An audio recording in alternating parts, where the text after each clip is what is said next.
जय हिंद प्यारे बच्चों।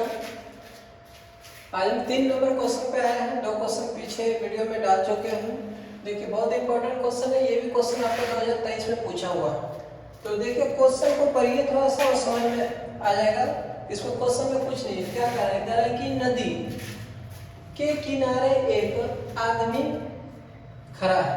नदी एक कोई नदी है और आदमी क्या है, खड़ा है। सपोज यहाँ पे मान लेते हैं एक कोई यहाँ पे नदी है और आदमी खड़ा है इस प्रकार से। ठीक, यहाँ पे आदमी खड़ा है क्षैतिज रेखा में। दूसरे किनारे पर ठीक सामने एक वृक्ष है। इसको समझ लीजिए वृक्ष बना हुआ है जिसके शिखर इस स्थान से क्या करता है, 60 डिग्री का कोण बनाता है। यहाँ ये शिखर हो गया और ये निचला पोजीशन पाद बिंदु होता है। तो ये देखिए तो यहाँ आदमी जो है ये कितना डिग्री का कोण बनाता है, 60 डिग्री का बनाता है। स्थान से 60 डिग्री का कोण बनाता है जब वह आदमी पीछे की ओर 60 मीटर हट जाता है। मतलब यहाँ से लेकर 16 मीटर क्या होता है, ये आदमी हट जाता है। समझिए यहाँ से लेकर यहाँ तक ये 16 मीटर हट गया।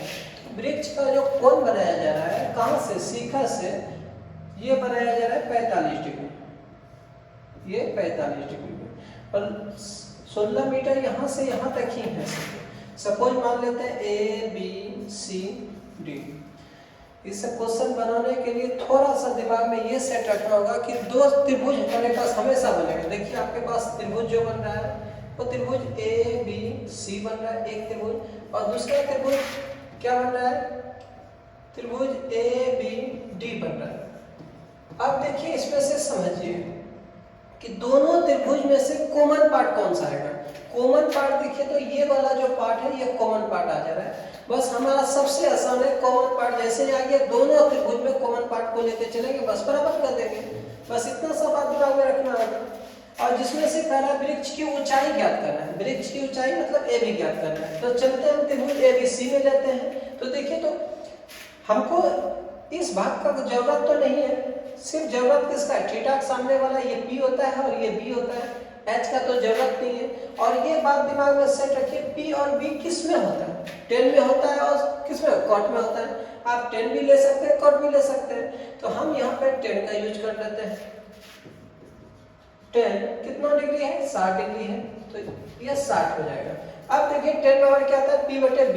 P हमारा क्या है, AB है और B क्या है, BC। लिख देते हैं tan 60 का मान आप पिछले चैप्टर में पढ़ चुके हैं, √3 होता है। ये देखिए तो AB बटे BC हो जाएगा।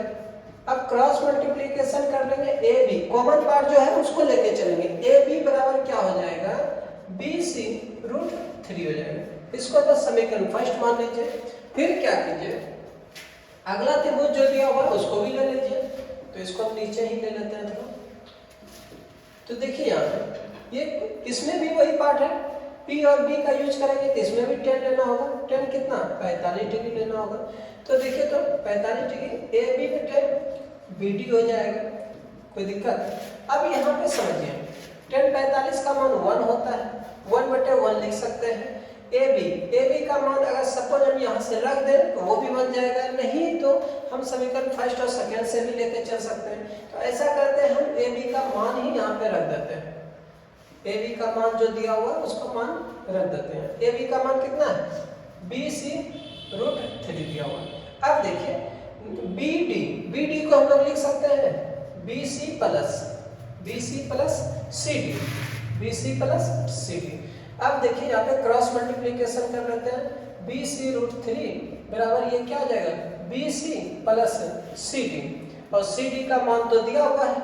तो यहाँ हम BC √3 माइनस BC ले लेते हैं।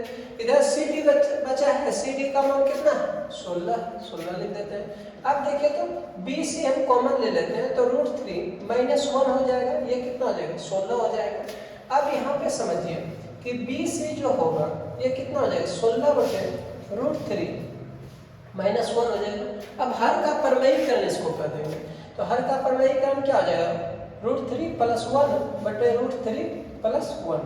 अब यहाँ पे ध्यान दीजिए BC बराबर ये क्या हो जाएगा, 16 √3 प्लस 1 बटे ए प्लस बी, एक फॉर्मूला आप लोग पढ़े होंगे, ए प्लस बी इंटू ए माइनस बी, ये क्या हो जाएगा, ए स्क्वायर माइनस बी स्क्वायर, ये फॉर्मूला आप पढ़े, बस वही यूज कर देंगे तो ये क्या आ जाएगा, √3 का स्क्वायर माइनस 1 का स्क्वायर हो जाएगा।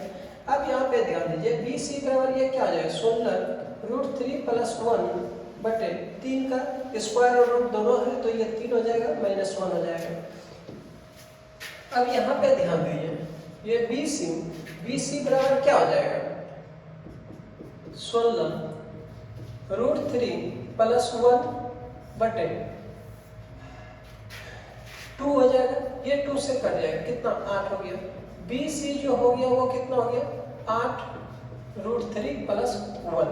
अब बी सी निकला हुआ है, हमको निकालना पेड़ की ऊंचाई, पेड़ की ऊंचाई क्या है, ए बी है, तो इसको हम समीकरण फर्स्ट अगर मान लेते हैं तो उसी में लिख लेते हैं। यहाँ पे समीकरण फर्स्ट में बी सी का मान रखने पर, अब देखिए ए बी बराबर कितना दिया हुआ है, बी सी √3 दिया हुआ है। तो अब देखिए यहाँ पे थोड़ा सा ध्यान दीजिए,